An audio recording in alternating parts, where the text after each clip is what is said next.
What's happening, folks? Back with another reaction, back with some more Tears for Fears, and we're up to the penultimate tune on Everybody Loves a Happy Ending, 2004.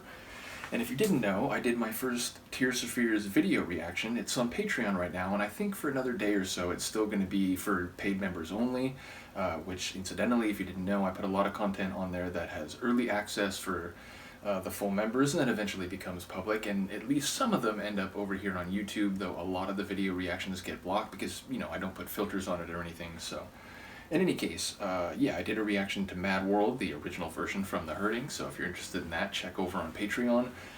And in the meantime, we're going to listen to Ladybird, which I feels like it's a word or a name I've heard somewhere else before. I can't really recall. Maybe it's just a phrase that has that type of familiar sound to it, but either way, it makes me think we might actually be talking about a bird, but we could also be talking about a human who has perhaps bird-like qualities, whether that's flying free and uninhibited, or in some way exhibiting the traits that avian creatures have. I don't even know what I'm talking about anymore. Let's listen to the song. This is Tears for Fears. The track is Ladybird, and it's from the 2004 album Everybody Loves a Happy Ending. Tell me a story, mind over matter, the hope and the glory of life ever after, the sound and the fury, the cloak and the dagger, days when we sink like a stone. Got a Shakespeare reference in there. Porcelain portraits and silver medallions, plasticine soldiers that march in battalions, angels of mercy and lifelong companions, days when we sink like a stone.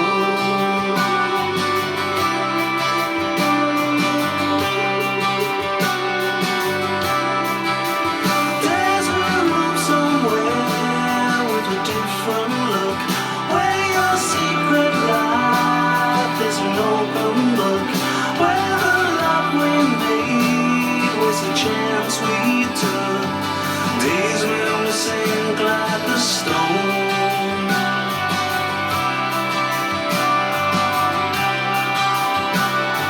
Ladybird, fly away, our friends are gone.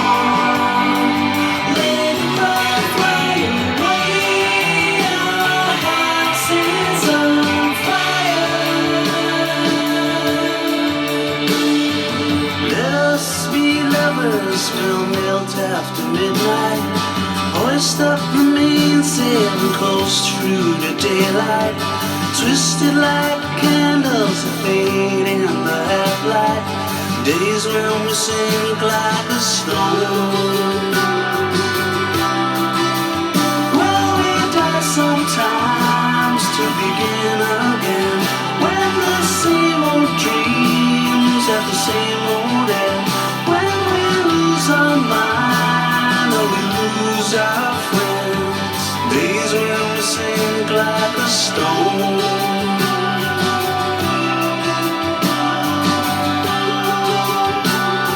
Ladybird, fly away, our friends are gone.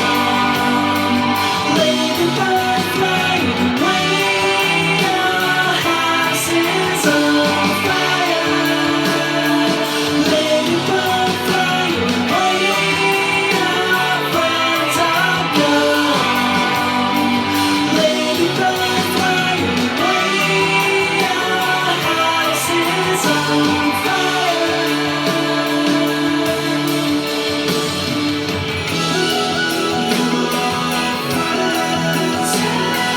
Porcelain portraits and silver medallions,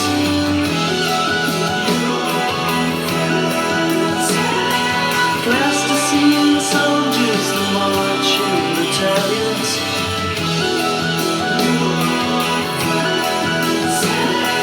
angels of mercy, lifelong companions. Tell me a story, mind over matter, the hope and the glory of life ever after, the sound and the fury, the cloak and the dagger. So you're dreaming? Ladybird, fly away,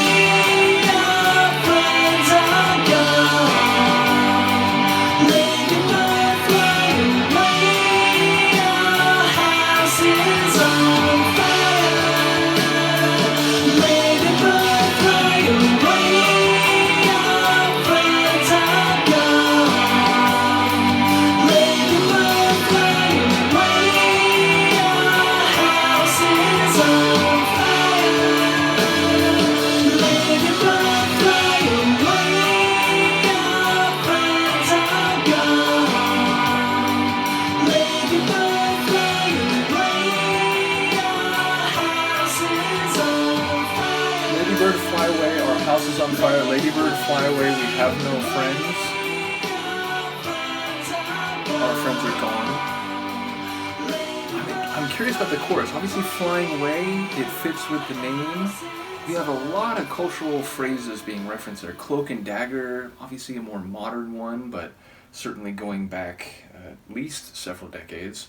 And I don't exactly know the etymology of the phrase, but presumably it's been around for a while.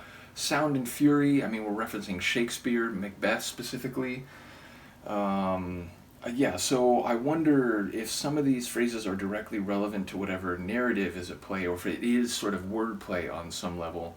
But yeah, some really interesting sonic elements. There was that interlude where that little, almost like, not dissonant, but, and I don't know if it was minor key, but it had like a slightly darker or like more wicked sound. That was almost like a synth whale song, sort of. We had some like keyboard or almost like organ type of riffs that were layered in there.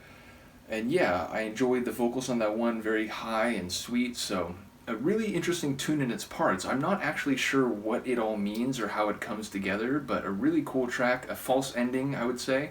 Not that I'm like surprised by that too much anymore. It's not like definitively, okay, the song is over, but I did feel like it had come to an end, and I was commenting on Luca, who was sort of twitching at the moment. And then it came back with some force, so yeah, compositionally, chronologically, a really interesting tune. I look forward to hearing people comment on the lyrics. And yeah, just one that felt less Beatles-like maybe than some of the other ones on this album. And I know people have said, you know, there's sort of different sides to the Beatles sound that Tears for Fears do, and this one is maybe more of a McCartney album. But this one didn't feel quite like that as much. The Queen is awake. And yeah, I'm curious, how people evaluate this album as a whole. Obviously, I've heard some of the opinions on that as we've gone through it, but as we get near the end, I'm wondering where people place this in the larger catalog, especially relative to the stuff that Roland did on his own, so to speak, or at least without Kurt in the 90s. In any case, the final tune, when we come back for it, is called Last Days on Earth, which I suppose feels appropriate given that it's the last track on the album. Let me know what you think of this one, and I will see you then. Peace.